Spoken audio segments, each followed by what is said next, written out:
The views and opinions expressed on this podcast, including discussions on news, politics, and current events, are solely those of the host and guests and are based on personal thoughts, experiences, and opinions. Nothing stated should be considered factual unless independently verified by the listener. This podcast is for informational and entertainment purposes only and does not provide financial, legal, medical, political, or life advice.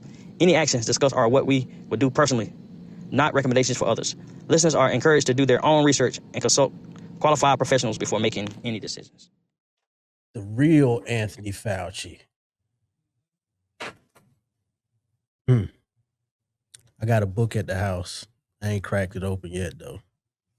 I don't know what point I'll get around and trying to read that. I've heard so much stuff, but I swear that book is like 1,000+ pages.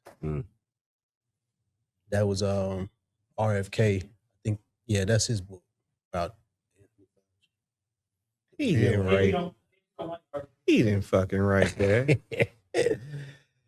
I guess he got credit for it. I don't know. I don't feel like a lot of those high profile people. No, they don't write it. They just get people to compile information. Absolutely. And, Trump didn't write the order to deal. The guy Tony, none of them write that. They don't write that. Fauci definitely didn't write it because he don't have the brain cells to write a book that thick. Oh no. Huh? Who?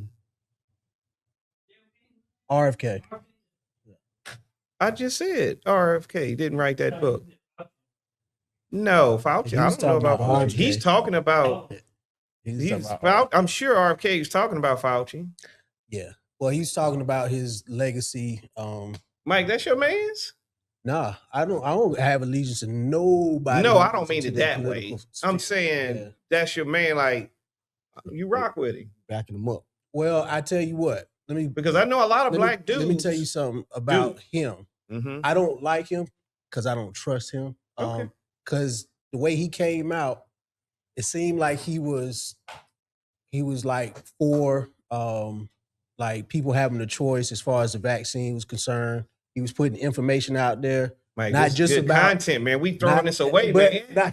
It's good content, man. Come on, Leon. No, man. You can't rewind. He can't rewind his heart thought. No, man. We need an introduction, man. If you're gonna do something, listen. What your mama told you? If you're gonna do something, goddamn it, do it right. See, we grew up in different parts of the country and all know that. What you looking for, man? Don't worry about it. Thank you. Yo, what up? We're back with another episode of the Ford Social Conversations. And you can see, as you can hear, they are already talking and chatting. Look, here we talk about a lot of things, but not everything, because everything don't need to be talked about. But today we're going to be talking about, I don't know what happened to my camera, but we're going to be talking about Dr. Fauci pleading guilty, Ryan Clark crying over his firing, and the world's water supply. My boy Mike has a lot of information on that. So yeah, let's get started. Let's go. Mike, I don't know where we're gonna start at. But, start with where he was. He was getting into his Dr. Fauci. I want to say one thing first, because in the introduction, Leon said Dr. Fauci pleading guilty, but he did not. Plead the fifth. That's what I meant to say. Yeah, okay. I'm glad you said that, Mike. He pleaded the fifth. Might as well plead guilty. Yeah. In the eyes of some people. Hey, so look, it came out right. Well, he did not plead guilty. He pled the fifth. Yeah, thank you for correcting me on that, Mike. That was a Freudian slip. So if you plead the fifth, that simply says that you don't want to say nothing that you're going to mess up. You don't want to incriminate it yourself. simply says you don't want to incriminate yourself because you're dealing with a tyrant regime. That means you don't want to mess up.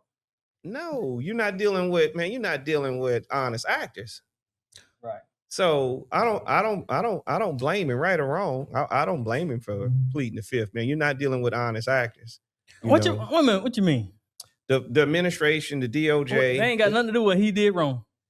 We're going to get into that. Go ahead. Because I don't know what he did right or wrong, but we need to get into that. But my man Mike was diving into the connection between Dr. Fauci and, let's just say, who is that? Robert Kennedy? RFK. RFK in this book that you were discussing. Well, I don't know how much I can discuss the book because like I said, I haven't cracked it open. It's over 1,000 pages, and the way my life is set up right now, that's not the most important thing for me to read. The book is called The Real Anthony Fauci. Okay. But in it, you know what I'm saying, there's a lot of information that spans his entire career in public administration, or was that the right title word? I would have meant public. Yeah. So, but anyway, the question became what I thought about. Yes. What I said off camera, is RFK your man? No, he's not. Okay. But I will say, when I first when he first came across my radar, was probably over 10 years ago. As not a civil rights attorney, but he would get involved with environmental concerns and stuff like that. And so he would just kind of like show up because of my algorithm. Yeah. On different things that was like interesting to me. And so I knew he would fight for the little man in certain situations, or he would speak out against the pharmaceutical industry or anybody who was like doing anything that was negatively impacting the environment. Like one of the biggest companies that he took on, that's what he was, like a corporate trial litigator, whatever you want to call that. But he went against Monsanto with the GMO seeds and stuff like that. So I felt like, oh man, maybe he's like on the revolutionary tip. He got the Kennedy name and everything. So I was like, he might be anti-establishment. And so I was holding out that kind of hope for him. And then when the 2020 era came about, I hate to even say the C word, but that's what everybody remembers about 2020. He got lumped in with a couple of people that I respect who were speaking out about maybe some concerns as far as the shots, I'll say. But they were just being cautious about the information that was put out. And he got branded within the disinformation dozen. But it was during that time he was saying things and getting on people's podcasts. And I was like, this is not my man. Right. You know what I'm saying? Okay. Like he's very, I don't know any other way to say, he's very pro-Israel. Like he just has a blind spot for them. And he also flips in certain settings. Like seems like he's, on this side of the fence, but then when he gets like just being with Trump. Yeah. And I know the political sphere is a little different. Like one day you could be a Democrat, one day you could be a Republican, especially as far as his community goes. But I'm not okay with that. You know what I'm Why saying? did you buy the book? Well, because I wanted to have some evidence. You know what I'm saying? Especially about his so you could with the Fauci stuff. Yeah, but before they started scrubbing the information off the internet and things started getting lost. But there's a lot of information in there about Fauci's involvement with the AZT drug that was developed. For people that don't know, AZT was one of those drugs early on that was created to try to help people who were diagnosed with HIV or AIDS. Right. You know what I'm saying? But that drug did not work the way that they said it was going to work. And a lot of people suffered, lost their life. And Dr. Fauci knew he had information that was what the case was, but he promoted it anyway and approved the drug. So, but there's a paper trail that showed that he was knowledgeable about all of that. So it's in print, so sounds like he's a repeat offender. Yeah, he's so the pharmaceutical industry, I know this, might not go well, but I throw a lot of caution anytime something comes from that industry, You should. Yeah. I mean, I purposely didn't do any research about Dr. Fauci as it pertains to us coming on here having a discussion about it. I just wanted to engage you guys so that I can get a better understanding where we're coming from with the Dr. Fauci thing as a community, as it relates to who did or didn't take the shot. If we move that mic back away from you a little bit, you're right there. Yeah. And so, So I wanted to get I want to hear from us, because I don't have an opinion one way or another on Dr. Fauci or what has happened or what he hasn't done. I'm familiar with him. I know he was front and center during the pandemic. And I do know that, through the World Health Organization, he's given recommendations. And so whether it was good or bad, I don't know. And I don't know how we could put the onus on this one person when we have some type of personal agency, as some people exercise as, no, I'm not taking that shot because I have a little bit more knowledge, and I don't trust the government for anything. And so I know from our community, we, as you just stated, we don't trust the government at all. As a matter of fact, if they show up to help you, we know that's not help. So it came to us in the form of this shot, or a series of 3 different shots. So I didn't do anything, but one thing I did say that I asked you guys to speak on is I immediately went to social media, and I have a lot of friends or people that I know, young, especially a lot of young Black men, spiking the football, saying I'm right, y'all was wrong, y'all, just different words. And then I had to get on another thing, and so a grown man fighting with me about Dr. Fauci and this whole thing of vaccinations was, we were right, y'all were wrong. And I just want to lay in the gap of that and say, okay, all right, from a community standpoint, let's not spike the ball in each other's face. We were all faced with this calamity as it was happening, as it was unfolding. I know for myself, I work healthcare, and it was mandatory for me to take the vaccination. Other people, such as my man Leon, said that, he has his close person that works in there, and they didn't. I don't know many people that didn't, but as I was sharing with you guys my experience, we're there in the epicenter in New Orleans, and I'm watching colleagues pass away. I'm watching some of my employees get sick and, ultimately meeting their demise. We're all searching for answers. And the only reason why I took the shot, other than it was mandatory, is that I understood the mRNA, mNRA, and I understood that there was a Black woman who actually helped develop that. I can't say her first name, Smita Corbett. And she was very instrumental. And so I started studying her, and then I started studying how mRNA actually worked. It's just they inject it into you. And it's just simply to say that, hey, when you see, who show up, start to producing these antibodies, producing these white and red blood. And so to me, it made sense. I don't know the ramifications. None of us know. I could be growing a third ear. I don't know. But I would like for us to at least talk about it. And what are you guys' thoughts with the Dr. Fauci as it relates to the Black community? So, wait. I want to say this right here. That term you use, spiking the ball. I like that. The spiking the ball. Do you know why we are spiking the ball? Do you know why we are? Y'all scored a touchdown. We are with saying, no defense. We are saying we told you so. It's because when we were screaming, "Don't take it," Right. We was against it.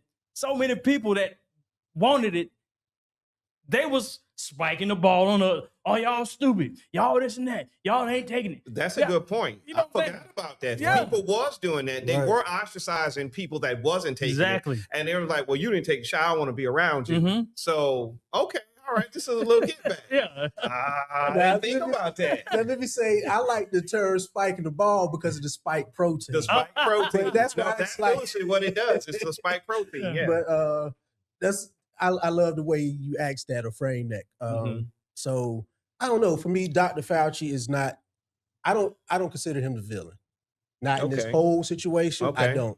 He got put as the face of it, and that to me is even funny too. I got family members like, "Oh, he's so cute." I'm like, "What that got to do with you taking this shot, or if you trust him?" You know what I'm saying? Like, but a lot of, I guess, the propaganda piece of it, like he was put out in the front, and rightfully so. He was like the National Institute Health Director at the time. I think. So, he was the face of like public policy as far as medical or health is concerned. But then it started turning into something strange when they rebranded this thing as if you don't take it or if you don't listen to them, you don't trust science. And that was dangerous to me. But he ran with that. Like he picked up that ball and ran with it. Like he was the face of science. Like he was the authority on science. So I think he did a disservice to himself. But for me, what was brought up is how I feel. Let me just backtrack a little bit because as it pertains to me putting something in my body, no person, no government can tell me what to do. And that's something that not only will I die for my right to refuse putting something in my body, but I'll end somebody else's life if they try to do that to me. And I was triggered when all of that stuff happened because one, the legacy of slavery in this country and the people who were enslaved. I felt like, oh, you telling me I ain't got a choice? So you basically like, nah, I don't deal well with bullies. So that was one piece of it. But then the other piece of it is I have a history of like putting stuff in my body, alcohol and drugs, for a long period of time. And recovering from that changes your like psyche. And so on the one hand, somebody said, if you don't do this, you're probably going to die. This, that, and the third is going to happen to you. I was like, that's interesting because I already, you know what I'm saying, have almost killed myself a lot of times. And God had a different story. You know what I'm saying? So we'll see. All right, you say this thing is, and even at the time, the information that was putting out there was that it was killing 1% of people. And I was like, well, you know what? I'll take my chances. But everything that was getting put out there seemed more and more, to me, ridiculous. Like, we'll give you joints for jabs. We'll give you Krispy Kreme donuts for jabs. We'll give you French fries for jabs. I'm like, what? Like, no, I don't want that, you know? And here's the other thing. I'll pass it to you in a second, but my job mandated that I get it because I work in healthcare and I'm still with this job too, so I gotta be careful. But I refused, and I was facing unemployment, and so I had to fill out a religious exemption, you know, and I'm not affiliated with any formal religion, so I had to be honest and forthright about my recovery. You know what I'm saying, from alcohol and drugs, because that's really where I got into my spiritual, you know, journey or, you know, and stuff. But I was honest. I was candid about my reasons for not taking it, and I sorted several sites. Excuse me. I cited several references. You know what I'm saying, that someone could see that I didn't just pull this out of the air because I haven't taken vaccines for quite some time, and I don't have anything against vaccines if they have been, you know, properly tested, thoroughly tested. And as far as the mRNA is concerned, like you, when I first heard about it was 2014.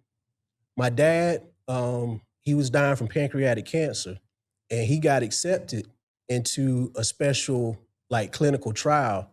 And Dr. Gupta, I want to say Sanjay Gupta, I think he was over the team that was researching this cancer research thing that they had in Huntersville, North Carolina, outside of Charlotte. And so the week before my dad passed away was when he was approved to go in to Huntersville, and he lost the power to walk. And they said, well, if you can't walk, you can't, you know, you had to be able to get in under your own power. So, but he was telling me he was so excited, he was hopeful that they were going to be able to use his mRNA injection on him. He was telling me, he was like, son, he was like, they basically, I don't want to say the wrong things because I don't know if I'm saying it right, but these nanoparticles can be put into the syringe or whatever. Like they could be put into this shot, and ribonucleic acid can mimic whatever it sees, you know what I'm saying? But it can be programmed like these scientists can, or therapists can program the RNA in a petri dish or whatever to beat cancer cells. And when they see the combination, whatever it is, to beat this, and when they train the RNA to beat the cancer cells, then they will take that combination, put it in the shot, and put it in the patient. And then that way it will beat the cancer. And when he told me that, I was like, oh shit. I was like, they found the cure for all diseases. Mm. But that's not something that's like out there in the public. You know what I'm saying? But it's scary, and and then a few days later he died. Mm. But for me, when everything happened in 2020 and I heard the mRNA vaccine, but then it wasn't to cure the flu or cure the common cold, I was like, no, I ain't taking it. I know that they're just doing something, you know what I'm saying, to put out or get people to take something because it's new and they don't really know what it is. But if you think about it from hopefully from the way I just explained it, they have the technology to cure any disease. Yeah, if you could look at something under a microscope and, you know, get RNA, program RNA to beat whatever it is, whether it's cancer, whether it's AIDS, HIV, whatever, it could be done. But it's no comeback in that. No profit. Yeah, I agree with that.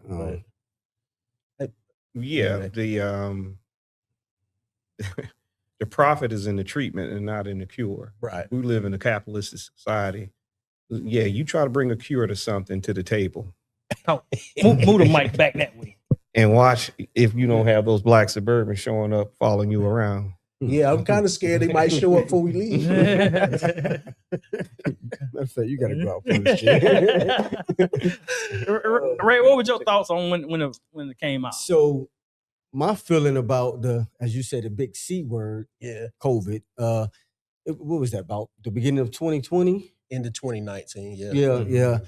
It was a big thing to me because, of course, I was scared of COVID. In fact, I'll be honest. I caught COVID, you know, and I had to sit for 9-10 days before I ended up going back to work or whatever. But it wasn't, I guess, from what I was hearing about it, and not to, I guess I knock on wood or whatever, but it wasn't as bad as I thought it was. Maybe I caught it lightly. I don't know. You know what I'm saying? But as I continued on, my son, he's in the Army, and he didn't have a choice. You know, those people that don't have choices about taking shots or whatever, people that works with healthcare and stuff like that, they have to take this, take the shot. And a lot of people really don't want to take the shot. I spoke with my son. He called me on the phone, Dad, I don't want to take this shot. I don't want to, get involved with that or whatever. He felt like me. He was scared both ways. He didn't want to catch COVID, but he didn't want to take a shot neither. You know what I'm saying? So I felt bad for him. He ended up having to take the shot or whatever. And that was a scary thing, you know. Also during the time I was dealing with a female, and the type of job that she had, she was forced to take the shot, and she would come to me and she would literally cry. She didn't want to take the shot. A lot of people were scared of fighting, you know what I'm saying, this type of, disease. So I felt bad, not only for myself, but for the people that were close to me.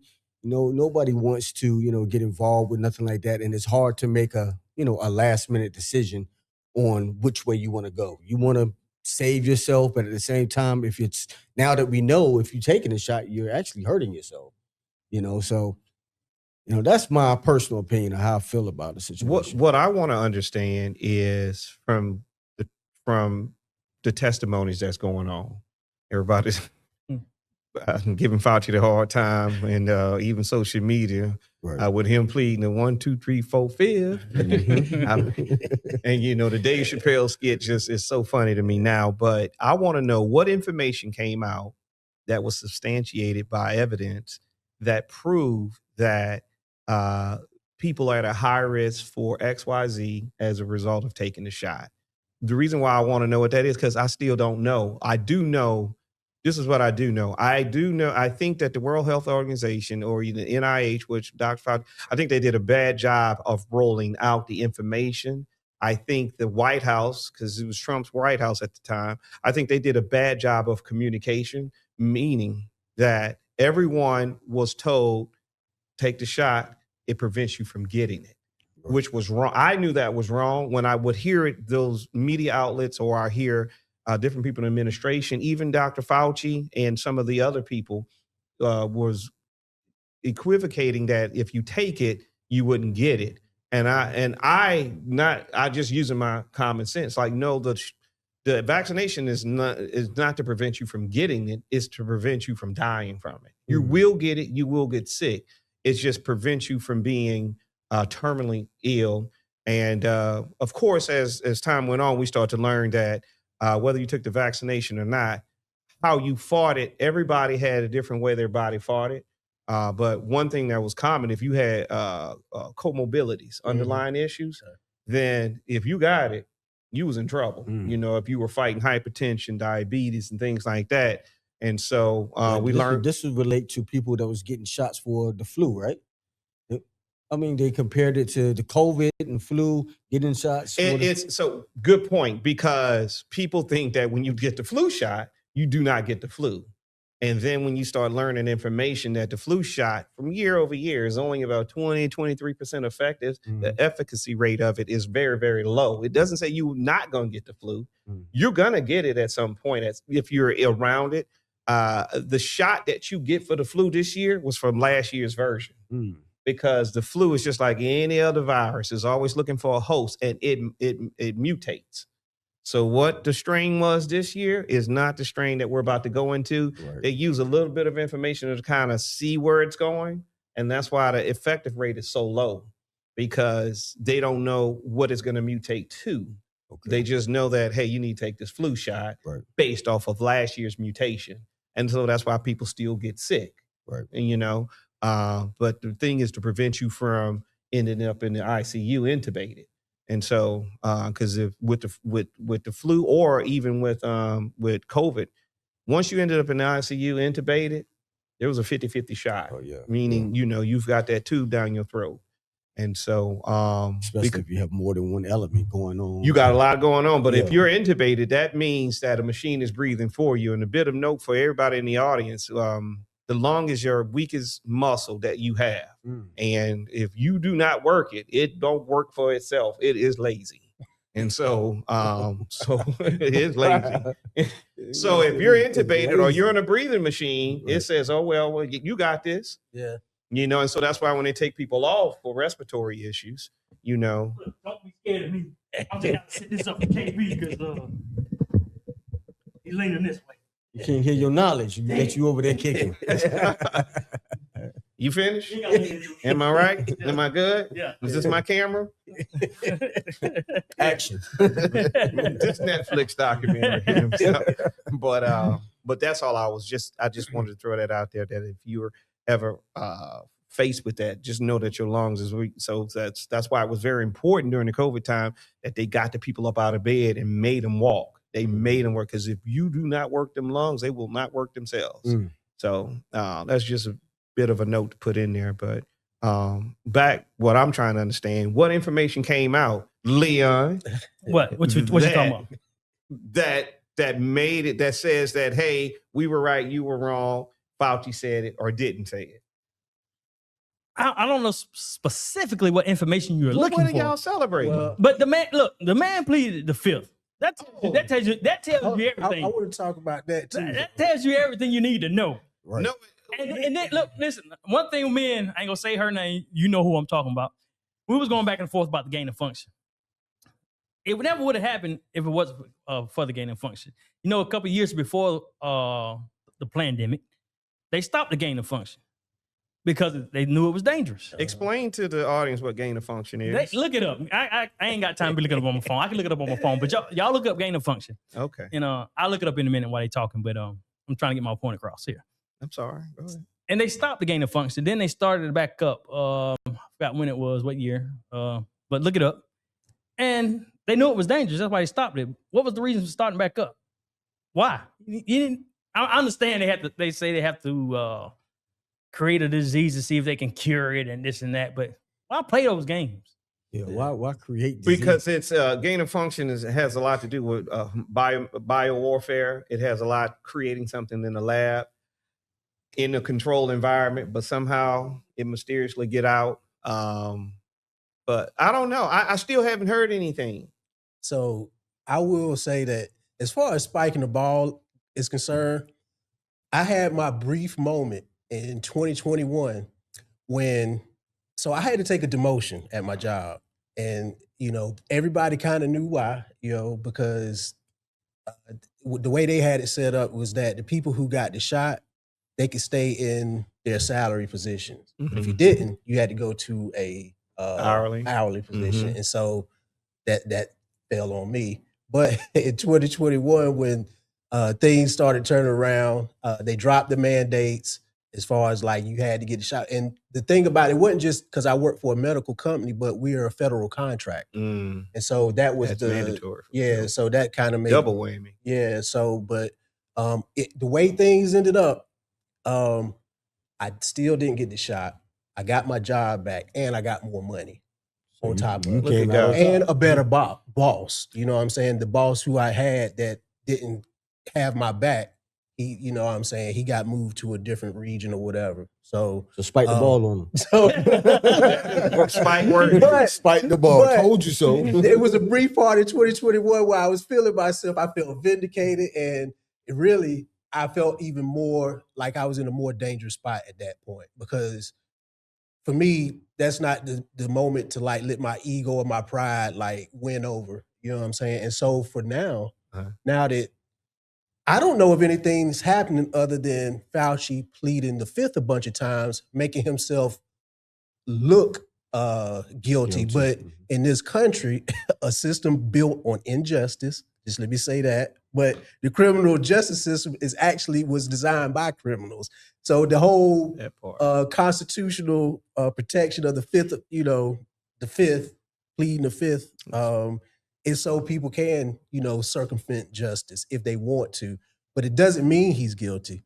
It doesn't mean that. I won't spike the ball because to me, from a spiritual standpoint, I just don't feel right. No, man, spike the ball. Spike the ball. Let me read that. So I want to say about him pleading the fifth, though, because a lot of what I saw was he was getting flack because he got the presidential pardon from Biden when he was in office for I think 20 years or something like that. So people were saying, well, you have no reason to plead the fifth. But the thing about that is, if he says anything today that can be deemed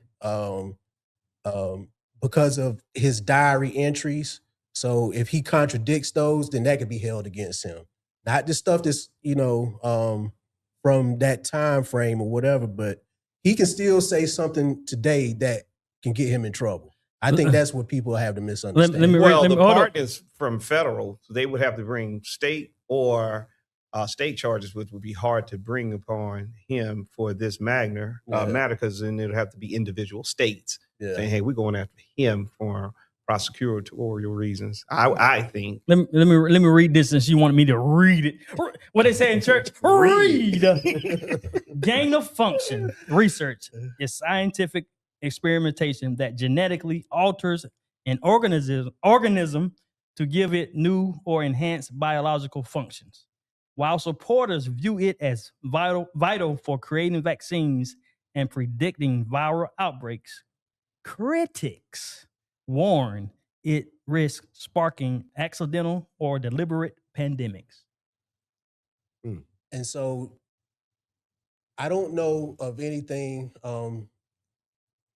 being tracked, like any metrics out there, because I know they don't want it to link back to the shots. But there has been a rise in turbo cancer. There were people just mysteriously dropping out or falling out, and when the shots first came out. Yeah, a lot of young kids. And what was the thing?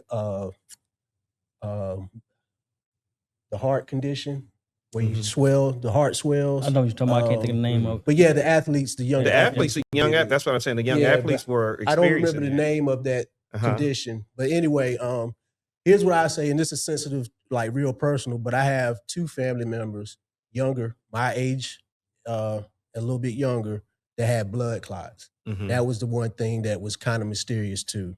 So I've heard that both too. of them are still like, it's life impacting, them having those blood clots. So, and I know that didn't happen to everybody, but it just started happening all of a sudden. I'm saying. I think all of that could be true. Ray, did I cut you off? No, you good. No. I think all that could be true. I'm still not hearing. You don't need to hear. Okay, so what I gather is because he pled the fifth, y'all gonna spike the ball. Oh, yeah, because he didn't want to speak. It's and like that makes him guilty, correct? It's like I don't feel that makes him guilty. Like I just said, I don't. You said it makes him guilty. This is what I say. If you know you did nothing wrong, ain't nothing you can. You actually did nothing wrong, and you putting them being put on trial to stand and whatever. Why wouldn't you talk or say what you want to say? Speak up. Because why wouldn't you speak up about it? I will tell you this. Everybody's giving the man flack for not speaking. He pleaded the fifth. We have all pled the fifth at some point in our life when we met with law enforcement that led to an arrest. And that was the memorandum. It says you have the right to remain silent, right? The reason why you have the right to remain silent for fear of something may incriminate you. It ain't the same thing. It is the same thing. I was about to say, because when you get arrested, they read all that stuff to you. You ain't hearing that, man. No, because you hot now. I'm 38 hot. I hear them, but I don't hear them. They telling you all this stuff, but you're not paying it no attention. I know, but you know to be quiet. Yeah, in principle, I see what you say. You get what I'm saying? So man, we learn that after. You know what I'm saying? Wait. I'm using that as a backdrop to if we're going to get on him for pleading the fifth, that makes him guilty. Then what happens when we are Mirandized and we shut up? I want to. And our lawyers tell us it was a good thing you didn't say anything because now I can defend your case. Hey, for you, you of all people, I can't believe you taking up for this man. You of all people, I can't believe you're taking up for this man. I believe in being fair. Oh my God. I don't think. I think he's taking up for him because he took the shot. I don't. Well, we could make that case, but if I'm gonna be honest with my brothers, I'm not. But I can. I can slick talk it to make it. I can definitely bring in arguments for why, but I can't do that because I'll be disingenuous to my fellas and myself. Right. So I'm not doing that. I'm just trying to be fair, Leon. Man, now, trust me, we're gonna get in some more stuff that I'm gonna be on a total another end of it. I say I don't think he's guilty for taking the fifth or pleading the fifth as many times as he did, for the simple fact that someone else can do that and not be guilty. I don't want to taint what the fifth is that the Fifth Amendment? It is. This is the Fifth Amendment. Yeah. I don't want to taint or take that away from somebody who may need to actually use it. Well, everybody that go to court gonna say I plead the fifth. But here's what I will say. Where I started out, the guilt or whatever I hold Fauci accountable for is based off of not what he said at that congressional hearing, but when I crack open that book, real Anthony Fauci. That's why you and I see what's been documented. I want you to come based back off of what my interactions with his dealings with the public as far as the pandemic is concerned. That's what I'm going off of. But I understand how they play their little games in Congress and in government or whatever. Well, that's their stuff. So let me ask you this, Mike. I just want to throw this out there, just for your heart. Okay. So you're gonna crack that book, and it's gonna give you a history of who he was and what he was associated with. Who he is. Which he is probably have moved on. He's 85. He's changed. I'm not the same man at 52 that I was at 40, right? I can't believe this, man. So what happens when someone cracks open your book and they judge you from the past and how you show up in the present today? That wouldn't be fair now, would it? No, so no. Now today he's a changed man than how he was. I'm saying no. Where he's about to embark, he's gonna go back to Dr. Fauci in his 40 when he was 40 years, when he was involved in other things, especially with the AZT thing, and he's gonna build a mental case, and he's gonna come back here and he's gonna spike the ball again because this guy has a history. That's what's gonna happen. And I'm saying, are we gonna judge him? Are we gonna build a case from the past? KP, I haven't spiked the ball yet. I'm telling you, KP, he has a history. But okay, he's a repeat offender. I have. Everybody has a history. Yeah, I have some good. I have some good information. But like I was just saying, I would take that information and include it with the experience that I have with him now from the pandemic and what I saw. That would be fair. And so, if anybody is dealing with me, yes, take into account my past, but also take into account who you have become. Yeah. Right. And it's because of your past that made you smarter and you make smarter decisions, right? Yeah. So if I were Dr. Fauci and I had that history with AZT, there's no way in the world I would be involved with the shot that and how he was. Good point, Mike. You know what I'm saying? just saying. But. Yeah, well, I can't make that determination. I just think that the country at the time was looking for answers. Yeah. And they looked to the minds that we thought were brilliant, which I don't think are brilliant, by the way. That's a side note. I don't think Dr. Fauci can hold a candle to, you know what, let me not get in trouble, but I'm just simply saying. So I'm not about to curse. No, I ain't tell you about the curse. What you talking about? You feeling guilty? No, I'm saying you on the control panel. No, I'll put the camera on me. I ain't got no beef over here. Mm-hmm. So what do you? I guess we'll get off this sooner or later.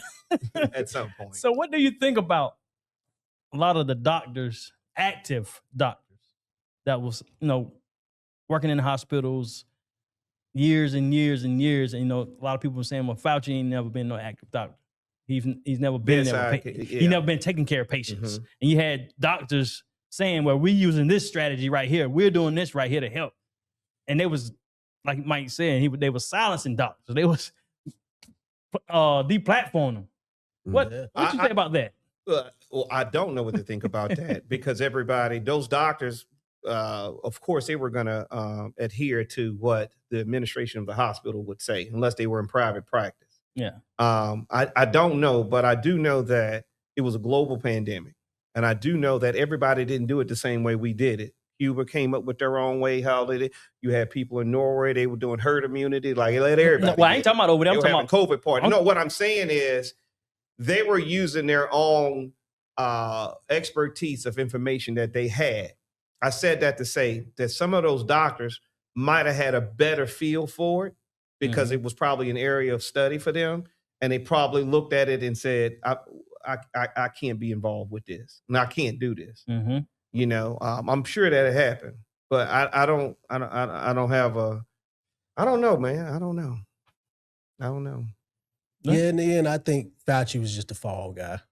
And maybe it was because of his history with AZT that, the powers that shouldn't be said, look, you're going to be the face of this. We're going to put you out here. We're going to have a bunch of resources put behind you. We're going to back you, but we want you to be the man. And he agreed to that? I don't think he had a choice. He saw that paper coming. He's like, yeah, I'm going to get this money. Oh, that was the other piece that we did get into. Yeah, that money. Huh? Yeah, because Rand Paul was talking about some of the cash prizes he got for pushing the vaccine, pushing it. Yeah, they all. Yeah. Well, Rand Paul's also a physician. At one point, he was. So I'm pretty sure one of those big pharma companies was giving him big cash prize for pushing different medicines that he prescribed. So, hey, pot. I can't believe this man is taking up for Fauci. I'm not taking up for Fauci. I don't listen. Make no mistake that's about his it. Man, because is that your man? I know. I'm just trying to be fair. He tried to pull you on board. Y'all gonna pull me over, man, and y'all gonna pull me over, and then y'all gonna be looking over here like, man, this dude here, man, he is Leon. Where you get him from? I'm trying not to go there, but you go in there. No, meaning that, man, actually get to work, but I give two about Dr. Fauci or anybody that look like him. I can care less. I don't trust him. I will never trust him. I believe we have more brilliant minds than that was put out that can probably lead us and guide us in a better way because it will be from a humanity standpoint and not a capitalist standpoint. Okay. People about money and prizes and things they got. We got some people that have brilliant minds when it comes to science and research and a medical field that are in the backgrounds, as we would call some hidden figures that run circles around Dr. Fauci. I believe it. I don't know it for a fact. I just know that it's true. I agree. That was a good comeback. I like that. Okay, I like and just to throw a few names out there, Dr. Christina Parks, Bobby Price. Those are some people that I trust. So yeah. All right, I guess we might come back around to it. I don't know. But moving on. Ryan Clark's firing from ESPN. If you watch the pivot, he started off good. To me, he started off good. It's, just explaining what he went through with ESPN and the things that he saw there and people that didn't like him. But what What I didn't like is how he ended it. Started crying and saying that he felt that he let his kids down. I didn't like all that. How he went there with that. You know, he started crying, talking about how he begged for his job. He begged for that job. Oh, I don't know what. I guess I'm gonna get my thoughts together while y'all talking about it. You know what you want to say. I just don't. I understand. We all emotional. We all, sensitive to certain things. We all have these emotions. But I think he's a person that everybody gets fired or laid off. Well, I can say everybody. Well, a lot of people. Right. He hired himself. A lot of people. Right. That's not on his level. I'm pretty sure he has a lot of other opportunities to make more money. I'm pretty sure he's made plenty of money. Right. He also has a podcast. I'm pretty sure he's doing well. He has a lot of things going for him. I just don't like the way he just broke down. I don't know. I guess the way that it started off or how he felt about, how can I say, it was maybe a racial thing, at his position, and them letting him go kind of built up to some of the things that, I guess the way it ended, what he said to one of the other commentators about, what was his word? He was on the field. He was said, there, speaking from a person that played. Yeah, he played, but the person he was talking to never played. You know what I'm saying? So I thought that was probably the dagger right there. And I think the dude, didn't he say something like, don't belittle me or something? Oh, yeah. He said, don't belittle him. And he said when the segment ended, he said a few curse words at him or something like that. Yeah. And they thought that he was going to get aggressive. Right. And with him being aggressive, whatever, I don't know if that was the reason for them just saying, hey, you got to go or whatever, mid-show. I thought that was a little bit crazy, So, but the way that he ended, I agree as well with the crying and, how he felt about his kids and he needed the job and all that. I think he took it a little too far, Yeah. So that's my personal opinion, My first thought when I saw somebody else talk about it and they just said the same thing you did, that just didn't go over well with them, the part about the crying. It's like, hey, that shouldn't be, you shouldn't let these people see that they had that kind of power over you or whatever. But I know for me, first of all, I don't think I can't ever get that 49 minutes back. That was painful for me to watch, but I watched it because it was parts of it, man, where I felt so disconnected. I was like, maybe I'm detached from reality, or maybe these guys are on that show, on that podcast, because I watched the podcast several times over the last couple of years when they had somebody up there that I would, would like. I was like, man, these brothers got it going on. Like, I felt like, oh, they taking off. I know Ryan Clark because, Pittsburgh Steelers fan, but I didn't really see him on ESPN like that. And the thing about it is I don't like Disney. And so I just been kind of boycotting Disney for a while now, like all of their stuff.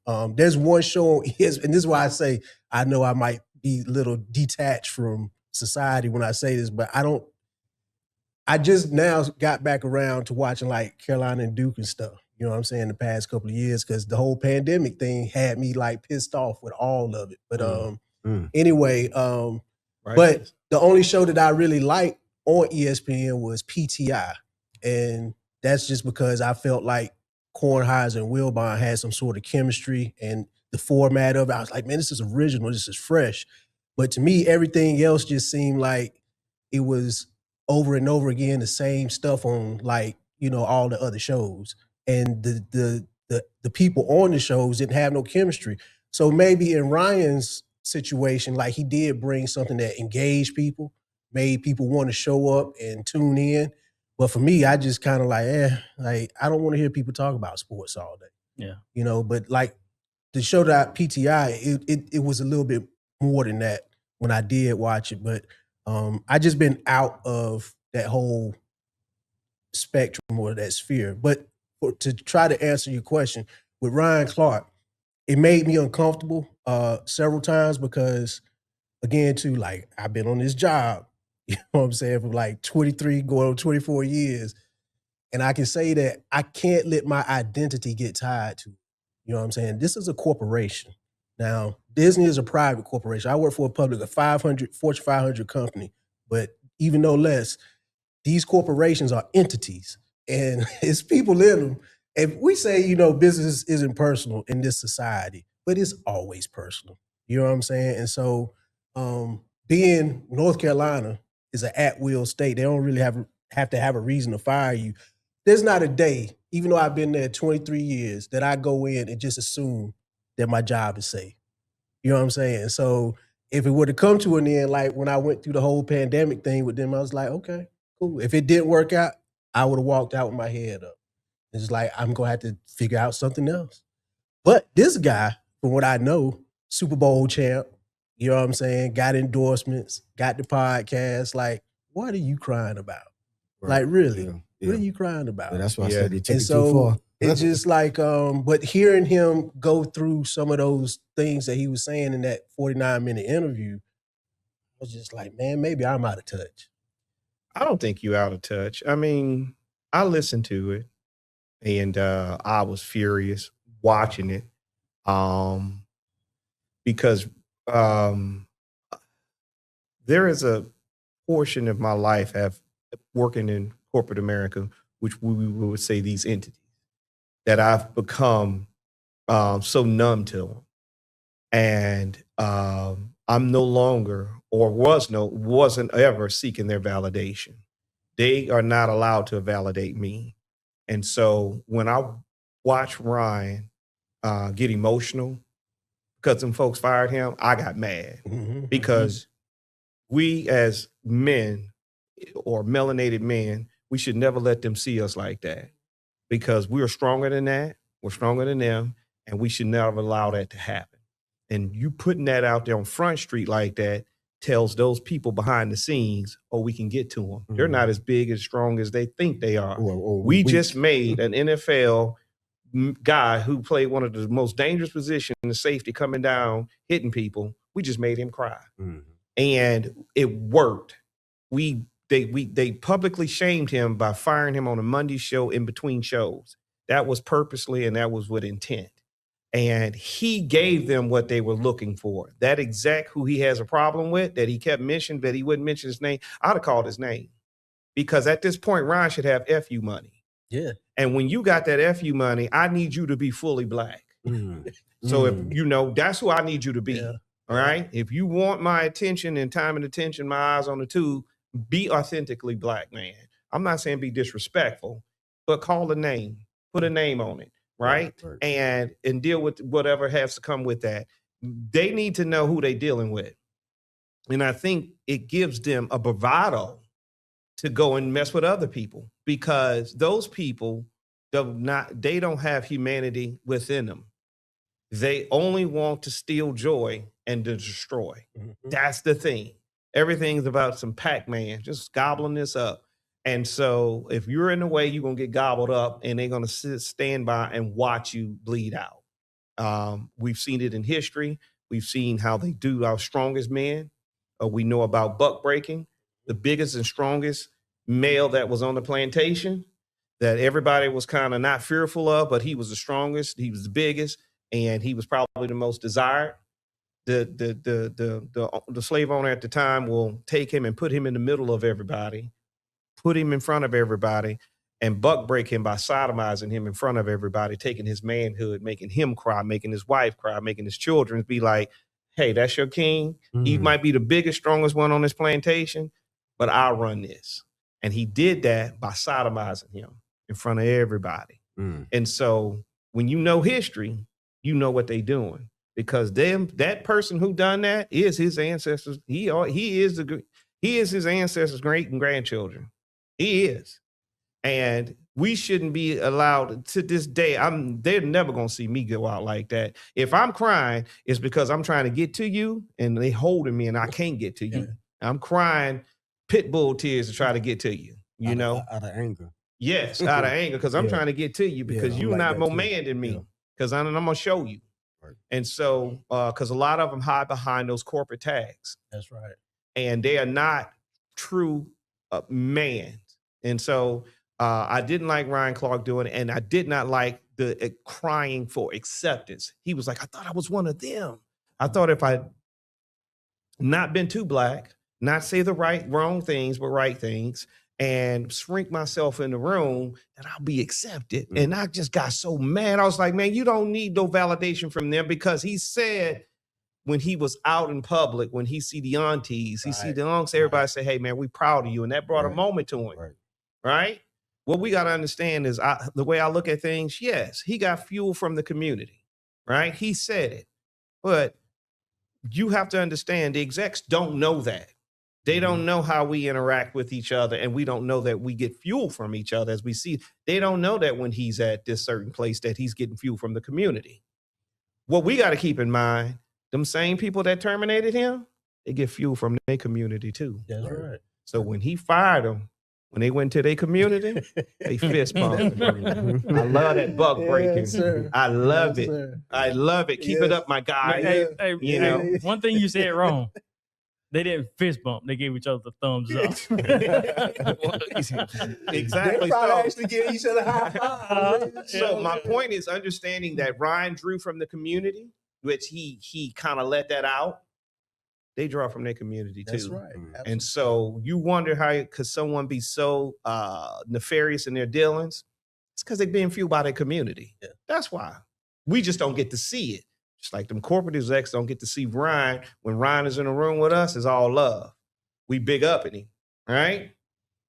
They big up in their people too. It goes both ways.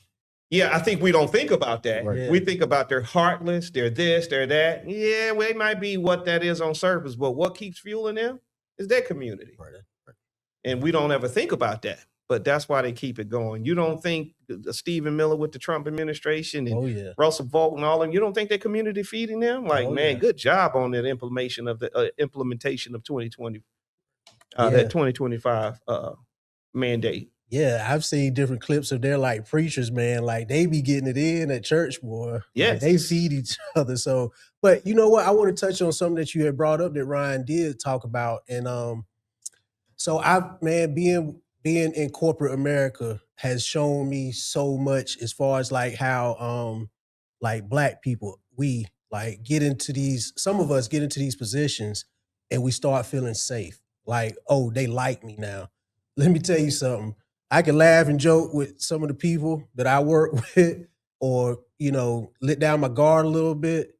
But I still to this day, it's like these people, if something happens to me, it is, they'll still like just keep moving. Yeah, absolutely. They'll have your job posted. And at the same time, I understand some of what Ryan is saying as far as like trying to shrink himself in the room or whatever. But there are times I've had to code switch. You know what I'm saying? Where I don't just use my language or my gestures, the way I, come off like the way I normally am in certain rooms. I had to present to vice presidents and directors, some people who are high up in the company. I had to, do these projects. I used to anyway. I had to do these projects, present them to people. And so it's a certain way I had to show up. Or when I speak to people in front of them, like when I speak to people in the process, like the employees of the buildings that I might work in, there's a certain way that I have to, show up. So I understand what he's talking about from that standpoint. There's a certain kind of code switching that kind of takes place in corporate America, but I don't think any of the people that I work with who would look like who Ryan Clark is talking about would tell you that they probably consider me like Malcolm X. Yeah. You know what I'm saying? Well, like when we talk, like they know I ain't backing down. Like I'm Black. You know? Right. Let me ask you this though. So do you feel like when you're at home, when you're at work, or when you're out in public, whatever, you can't always be yourself? You got to adapt to whoever you're around. No. That's not what I'm saying. I'm saying no. I'm not saying that's what you're saying. No, I'm asking, like if you're around different people or whatever, you don't feel like you can always be yourself. You have to adapt to a different when you're out in public or around certain people. You have to change it up. No. Okay. No. In corporate America, Right. yes. Okay. In corporate America, what he's saying, that code switching became very popular in the last 15, 20 years. Right. immediately when we hear code switching, we immediately knew what the definition was because we do it all the time. I find myself in corporate America code switching less. I show up as my authentic self. I don't give, if they fire me, I don't care what they say. At least I'll go out singing. Y'all ain't gonna, y'all can't, I don't care. You know what I mean? And so, because the more you don't care, the more they leave you alone. And I found that the moment they realize that their whole thing that's innate in them is still in joy. Let me tell you what I mean by that. You can see, I can go home, all of us can drive, and there's a whole bunch of, let's just say, non-melanated people in your neighborhood having a party, and there's a whole bunch of them. We're going to drive right through there and be like, oh, remember people having a good time, and go on home. Yeah. Then will come the same vice versa and see all that black joy and try to figure out a way, how can I interrupt that? We know it in corporate, that so so it's innate in them. They can't help themselves. They carry themselves because they have to steal our joy, because that's what we always have.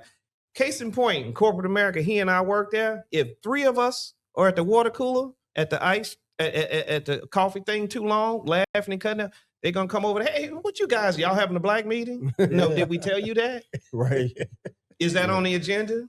Yeah. And what is a black meeting, right? Because if we were having it, you wouldn't be able to approach us. So you need to go back where you came from. Same token, when we see them in corporate America, when I see them cutting up, having fun, I walk right by them. I don't care. Yeah. Right. That's your joy. I don't come from a people that steal joy. Right. They do. And so that is proven because of the exercise I just told you. Because we just had, about a month ago, this guy drove through, seen a whole bunch of black people having a good time. He went and got his AR and came back and just started to shoot the place up. Thank God we had one of our brothers there that was armed that neutralized him. But he came back with armor and an AR-15, just shooting with no regard. And he had a $100,000 bond, by the way. Yeah. Wow. Because remember, he got fist pumped. Or thumbs up. He got the thumbs up. Like, we're looking at it from a thumbs up. Somebody in the system said, good job. Hope you'd have got a few of them, but you tried. And for that, we give you credit, 100,000 bond. And we'll try again later. Yeah. Yes. Yeah. We know you left. We know it's premeditated. You had an assault weapon.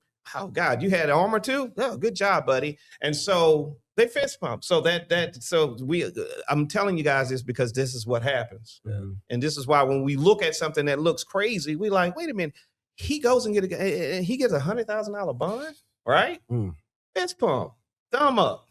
And so when it comes to me in corporate, that's how we are. I'm not looking to steal anybody's joy, but they are.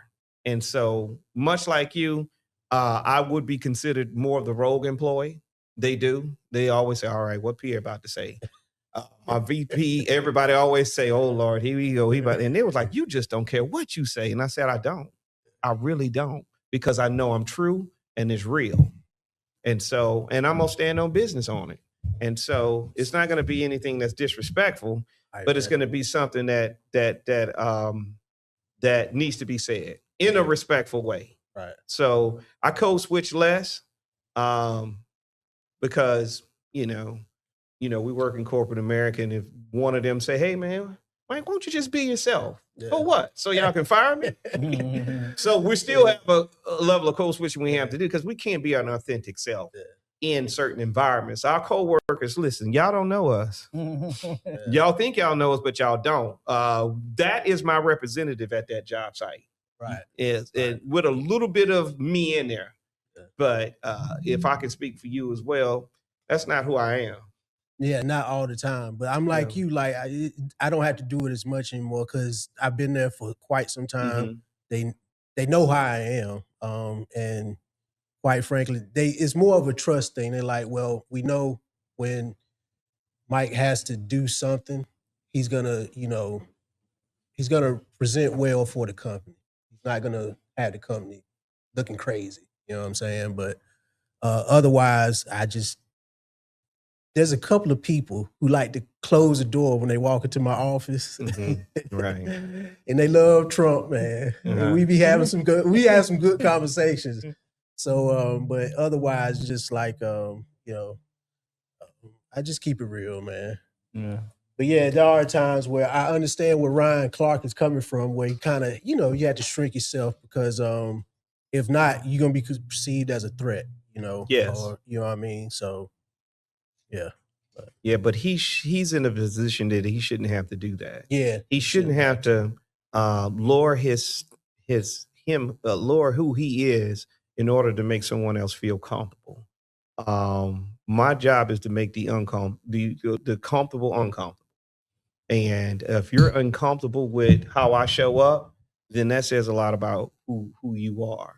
I did not like I said, there was portions of that interview I just did not like it because Ryan, he has the financial wherewithal where he does have that FU money.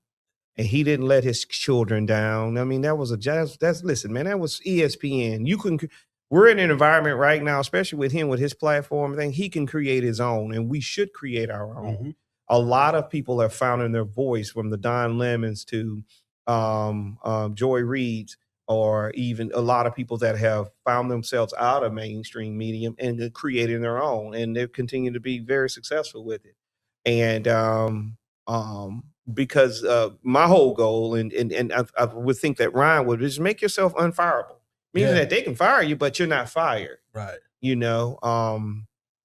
And I think Ryan is in that position, and I just would have liked to see him stand up 10 toes with his chest out on it. And kind of spike the ball, since we're talking about spike the ball. He just told him his wealth, like, yeah, listen, I'm worth $5 million. I don't care what you do. I can live off of that the rest of my life. You can't hurt me. Yeah. It's just something, man. Don't sit there and cry to these folks. Yeah. Because, man, I don't believe in it. Do not let them see us in our most vulnerable, weakest moment. That's for the community, and that's more of a social. That's more of a that's just for us, right? So that was very disappointing. Yeah. You got your thoughts together on it, Leon? I said all I wanted to say. Y'all said enough. Talking about I begged for this job. Well, yeah. He did. He said he begged for it, and then he said he did everything. He said, I met every metrics. I did this, I did that, just so that they can I was like, man, shut up. Yeah, that's how I felt. Stop. And then somebody said something about he was an alpha male and they were threatened by that. But I'm like, if they thinking that this guy's an alpha male based off of now what he's doing now, it's like, oh, you ain't been around one. I think for them, it's about size. Physical size, because Ryan Clark, like, I've seen him several times back home. I've seen Ryan, and one thing before this even happened, I've told friends, because he's, they talk about the pivot, but I've told friends Ryan Clark is bigger than what you think he is. Okay. He wears these tailor suits on the show, so he looks small in frame. Some kind of way he shows up as short on camera, because I see him, but I see him in real life. I'll stand about 6'4". Let me tell you something. Ryan almost looked like he looks me in the eye when I see him. So he's probably about 6 foot, probably 6'1", 6'2". It probably don't list him as 6'1" or 6'2", but he is every bit of a mountain of a man, and his shoulders are broad. And you can tell why he plays safety in the NFL for the most team that does a lot of thumping, right? And on camera, it doesn't say that. So I said that to say this: those execs, those people, they seen what I saw. He's a big guy, and there is some physical intimidation by that, because not only he's this big guy, he's this NFL guy. He's got this beautiful smile. He's got all his hair, right? And he can leave his woman in the room with them. They can't leave their woman in the room with him. And that always bothers them. This guy can thrash me. Mm-hmm. Yeah. All right. Ryan Clark, stop crying. Mm-hmm. Yeah, so we're going to move on to this water supply. We've been talking about, we meant to get around to it on the last episode. We're going to talk a little bit about it. Mike is going to talk about this. I think we kind of had two different thoughts about the water supply. You can touch on it. Go ahead. I guess for me, I forgot what I saw now, but something made me think about, I guess more or less some of the drought weather that we've been having. Like here in Durham, the reservoir that we use for our water is just pretty low, Lake Mickey. And it made me think, like, what are we going to do like in the future as far as water is concerned? Because I think about, the people that I know. I don't know anybody that's really in wastewater management or water treatment from my community. But I'm glad to know that there are people who do. But I do know several people outside of my community in that industry, and they were explaining some stuff to me. It made me do a little deep dive on research and what it takes to actually get water to the faucet. I think sometimes, maybe, at least for me, I've taken that for granted because I've had water all my life. Wherever I live, like turn on the faucet, water is there.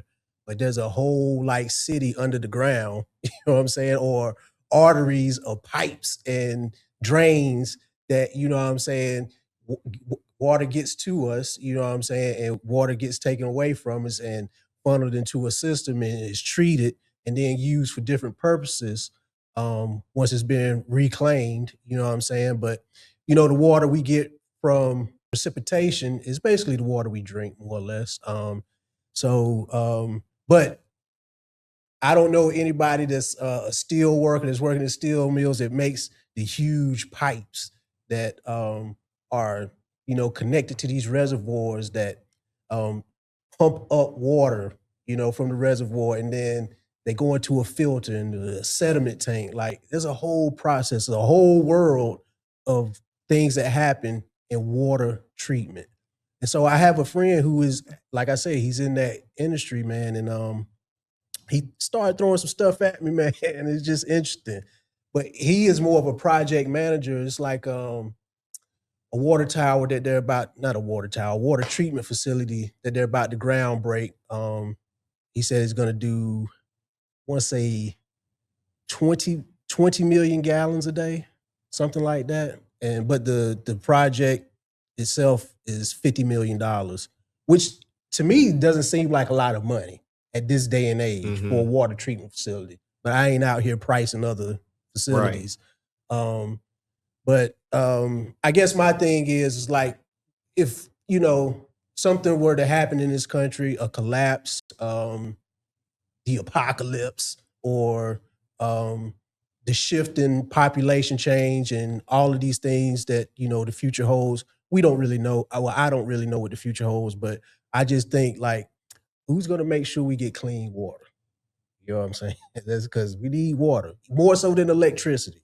We need water, and I got a creek behind my house, but I ain't trying to go out there and, purify my own, not at this point.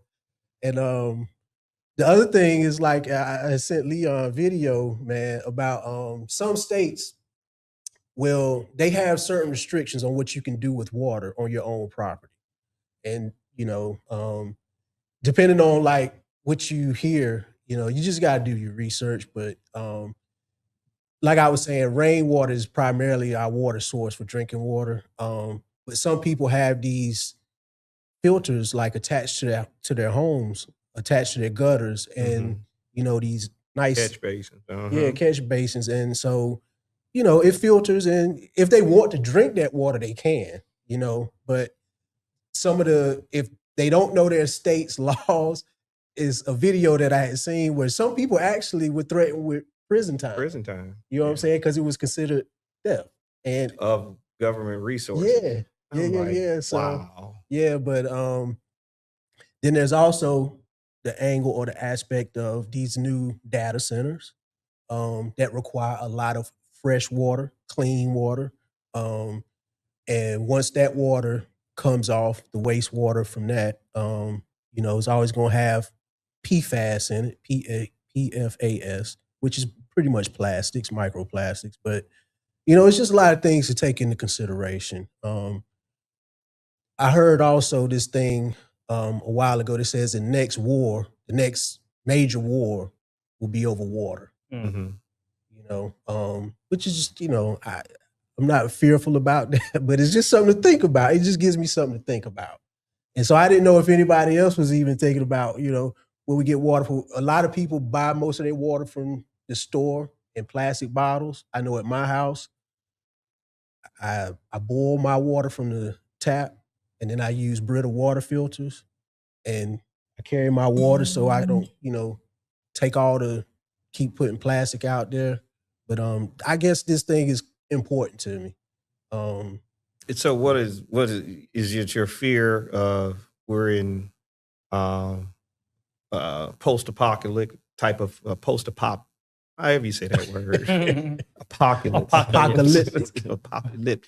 Are you concerned that the scarcity of it?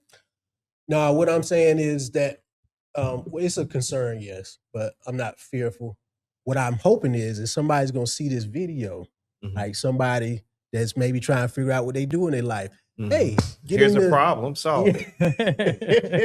I would say that thinking about the water, there's two thoughts. Number one, when I see the government and the municipalities trying to sanction it, and we're looking at common sense, and we're looking at, you're going to arrest this guy for catching rainwater and using it as irrigation for his farm and how he provides water for his family. You're going to, how is that water free? Like, how is that a crime, right?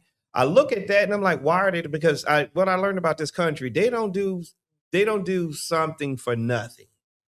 So when I look at that, I was like, I can panic and say, are we about to enter into a water crisis? We do know about the data center, so we can put that over there.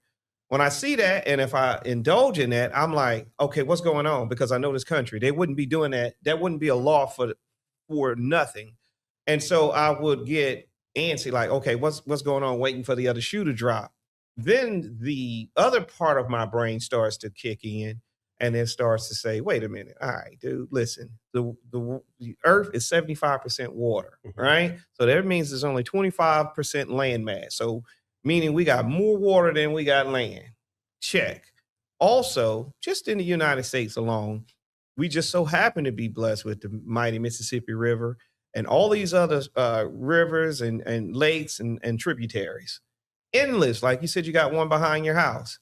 Then I look at that and I'm like, okay, all right, no problems there. I took a trip to Nashville and I went to the Jack Daniel's distillery. It's in Lynchburg. And we went onto the property and we toured it. And part of the Tennessee whiskey, part of Jack Daniel's was what makes it different. He uses that natural spring water. That's the thing, right? And they take you to, on the property, that natural fall, and it has that water coming out of it. Like every Jack Daniel's is using that water. And he built and when you walk into it, no matter how hot it is outside, when you walk and you get into that cave area, when you walk, it gets cool automatically.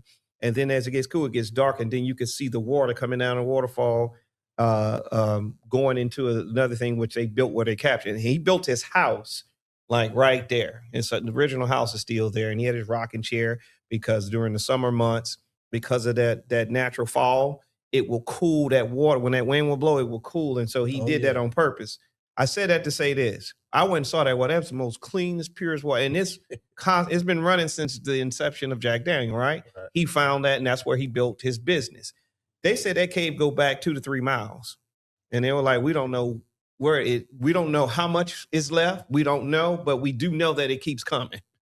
So then not only do we have our oceans, rivers, streams, and tributaries, we also have what we have underground that we cannot even account for. Yeah. So when I think about that, I'm like, all right, well, I ain't worried about water because it's not going to run out. Now, are we worried about, of course, I've seen more now, these survival bug out bags that have these water purification kits.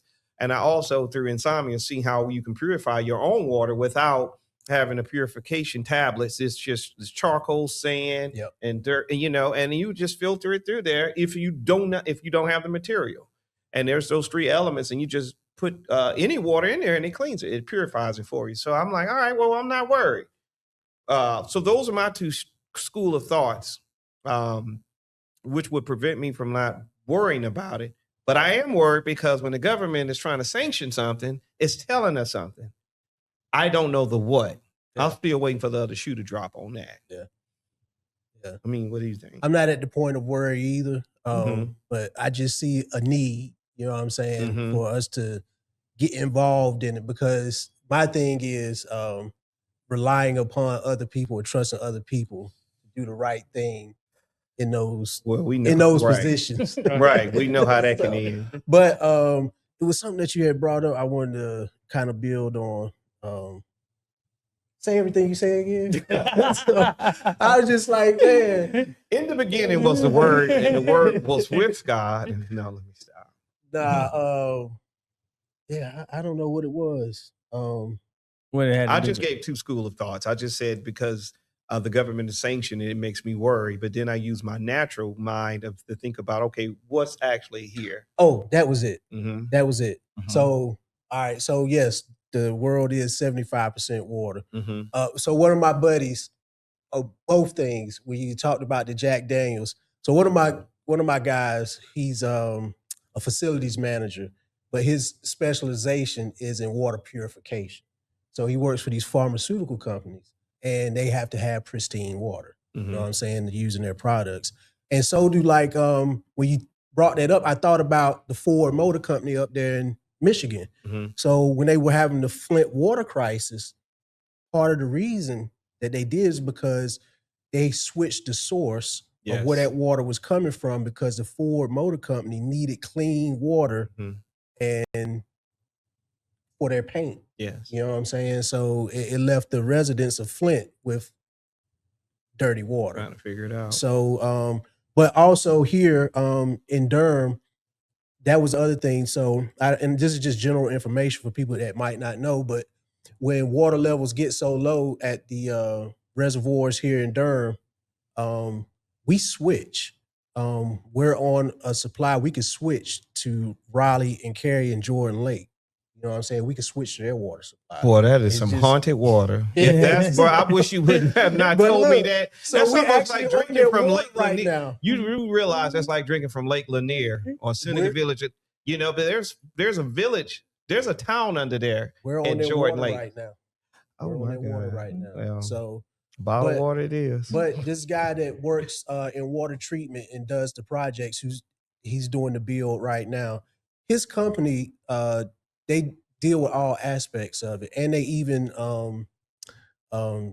they do some other stuff, but they do desalinization, which is important. So we talk about all the water we got in the oceans, but we can't drink that water until it goes through the process of desalinization. Right. So, but they do that as well.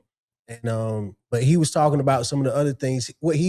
So if I want to go out here and buy some of this prime real estate or land, excuse me, not real estate, but buy some of this land in Durham that's undeveloped, and I want to throw up 200 townhomes, but I need to make sure that it's enough water supply or whatever I can tap in. Like his company does that. You know what I'm saying? Or if some corporation wants to come out here and buy like thousands of acres of land, they're gonna need to know the water supply, where to get. That's what his company does. You know what I'm saying? They figure out how to, how much water is available, where it's gonna come from, and then they make sure that they can get what their customer needs. So, but it was interesting to hear him just talk about some of the stuff. And I was like, yeah, man, it's a whole, maybe the message in all of that is for me to get into that. You know what I'm saying? Like, since I'm thinking about it. There you go, man. So you want to become a millionaire. You say he's located here in Durham. Yeah. Well, he's actually in Raleigh. Yeah. The guy who works for the water treatment. Have you ever asked him, is the water safe to drink? What's faucet water, spigot water? Because I don't know. I don't know if I would necessarily trust him as far as like, because I was like, well, how would he necessarily know what's coming through the tap? Like, I don't know, but I have my own idea about that. My grandma boiled water forever.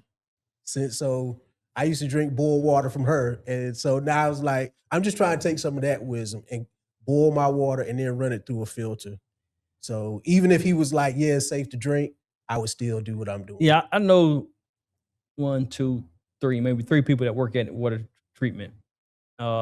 Also, I know a lady, she says she studies the water. She looked up on the county's site with all the water codes. They say that the city water is good, that you can drink out your faucet. I've always said I don't think it's good. So now they told me it's good, so I'll be trying to find out for real. Which I still don't drink out the faucet, but it's just, I mean, you still taking showers in that water also, so it's can't get filters for your showers. I mean, it's a lot, you know. Yeah, you still brushing your teeth with tap water. Right, exactly. You know. Yeah. So yeah. So if there's any parasites in there, it'll still get to you. Mike, not as much. Ask that man. Just ask him about the water. See what you think he say. All right. See what he say. I ask him for sure. Yeah. But I'm like KP though. You know, I don't necessarily listen. It's a family that used to go fishing at Jordan Lake a lot, and they would take me out there sometimes, and they were like, "You can't eat any of the fish." I was like, "Why the hell we fishing here then?" You know, what I'm saying? Oh, we just be fishing out here. I'm like, but the water is, you know, that's off of like Sharon Harris nuclear plant too. I didn't know it was a town. Yeah, there's three. Yeah, there's a town. There's a township that is buried under there. Yeah, we talked about it before. Yeah, they flooded that. Yeah. Same thing they did like Lake Lanier. The same thing they did in Seneca Village to make the there in New York. They just flooded it out. You know, now the only thing about Jordan Lake, just to put a caveat in there, it wasn't an all black town. Right. I was. It was you immediately think, well, they only do that to black folks. No, they did it. Black folks were in there. Right. And but the ratio was, it wasn't 50-50. There were a lot of black families, a lot of black businesses, but there was some white people and white businesses too. Right. And they said, no, we're gonna flood this reservoir. And there was a town underneath there. Thank you for sharing that. And you make a good point too, because you know, most of the times we hear about the black towns that have been flooded out, but there were white towns too. Yeah, don't tell me white don't eat white. Yeah. So I was gonna say too, this is an interesting fact too. People might not know it, but most of the 214, I think, lakes. No, this is Googleable, but all the lakes in North Carolina, pretty much all the lakes in North Carolina are man-made. There's only like maybe 20 natural lakes in North Carolina, and they're not any that you would think of. But like Carr Lake, right, Jordan Lake, Falls Lake, all those lakes are man-made. It's just interesting. Okay. But I just keep like, for the last few months, it would be different conversations that would come up, like random, and it'd just be like, maybe you should ask some questions about water supply or do more research on the water. Because guess what? I drink it all the time. Like y'all said, I wash my ass all the time. Right. You know, so you know. It doesn't give a complete. Well, from what I'm looking up right here on Google, it says no, not all lakes in North Carolina are man-made. While the large lakes in the mountains and Piedmont regions are artificial reservoirs, the state also has dozens of natural lakes located in its coastal plain region. That's so far what I looked up, but you know, you can always look in detail. You know, it's always find more. But yeah, y'all be safe drinking that water. You know, one thing about, you know, plastic, you know, water in the plastic, you know, they talk a lot about how 22 natural lakes. 22 natural lakes. But they talk about how, you know, the water sits in the heat in them plastics when they traveling. I've heard that before. That's why it gave me angst to drink the water that's in my truck. Right, I keep it in there, and winter months is cool. It's the summer months when you kind of like look at it and like, well, they talk about the plastic being in that heat over a duration of time kind of gets into the water. So I mean, yes and no. I don't know. I just know I don't do it. I do know that.